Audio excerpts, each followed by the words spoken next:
Thì nó là bằng non trẻ rồi. Non trẻ. Mà dần trẻ tại nhung một nung nó nè. Bỏ cá thế. Đó còn chuyện gì mà.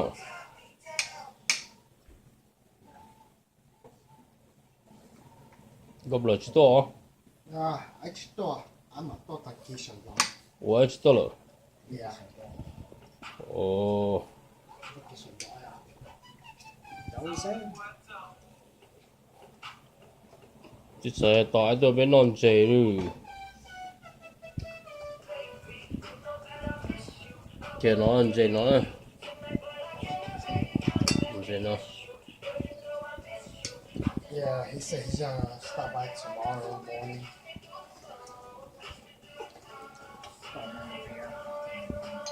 Yeah, he most of the time will be up in the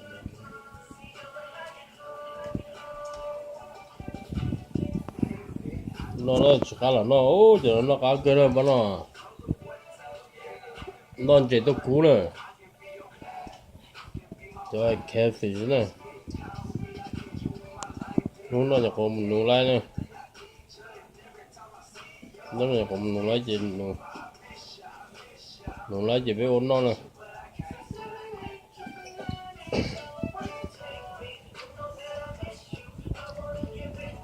Đó là nó kia nè.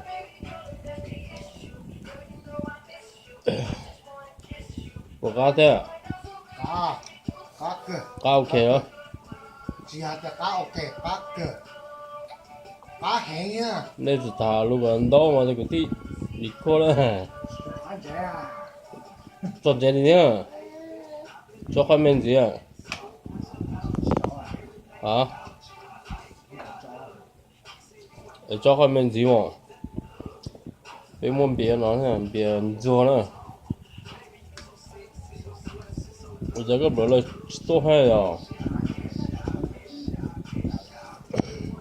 Cho khoai men gì không?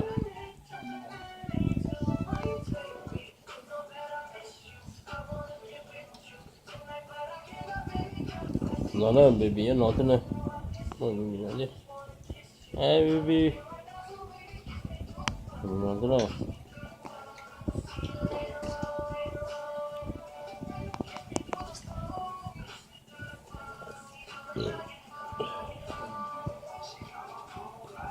Nó lúc tao thì cá. No.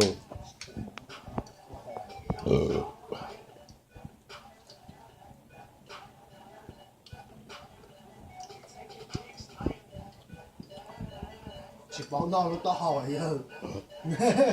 Giờ giải bao nhiêu cho ra. Món mì cá. Giải tao cho ra mà. Nó non trẻ tôi cú nè. Nó chỉ mua mỏ non trẻ khó thế này bắt nào muốn chỉ còn bia non trẻ khó thế này.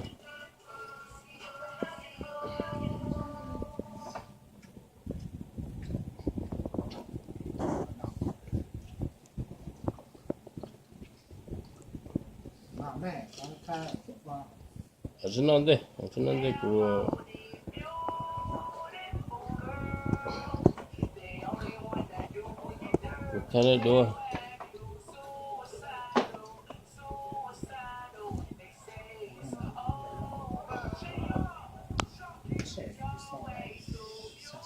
Thế có chỉ cho mua bắt trả thế à? Chỉ cho một bát. Yeah, that's the good thing about it. Yeah.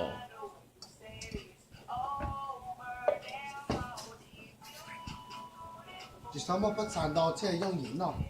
Có.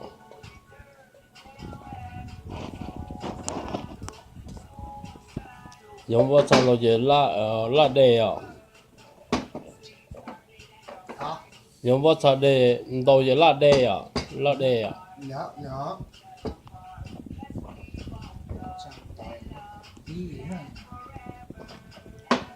Kỹ nó là cái gì chứ bao lâu? Bé môn biệt đấy bé chỉ mới khó ở chỉ ít bụng đó nè. Của họ ít tay của cho xe đây em chỉ của họ ít tên gì nè. Có xe kia nè. Rồi nó đâu cũng thì đâu thế. Em chỉ của bận nó thế nè.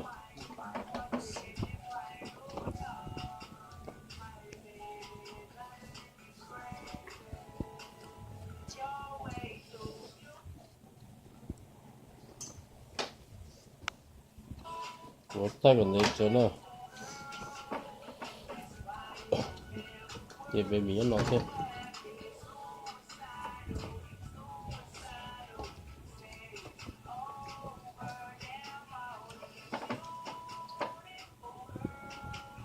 Wow, mà bé mình nó thế nữa. Thì chơi mẹ này nè, nó nè. Chơi mẹ ai hết từ cầu nè. Cái đó mình đâu bao năm chơi thì nó. Bao năm chơi quá, chỉ nó món thôi, bao năm.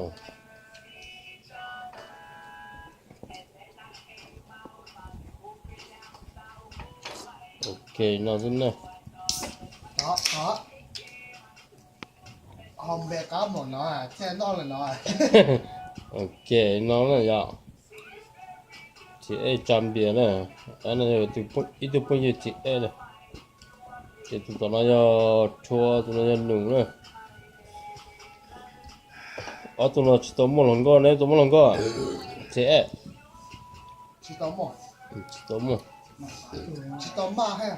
Chỉ tôm mà, giờ nó vì nhẹ nó khu này, khu khán chết đó này.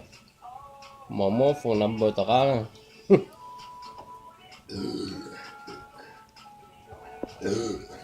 Ok, nó này.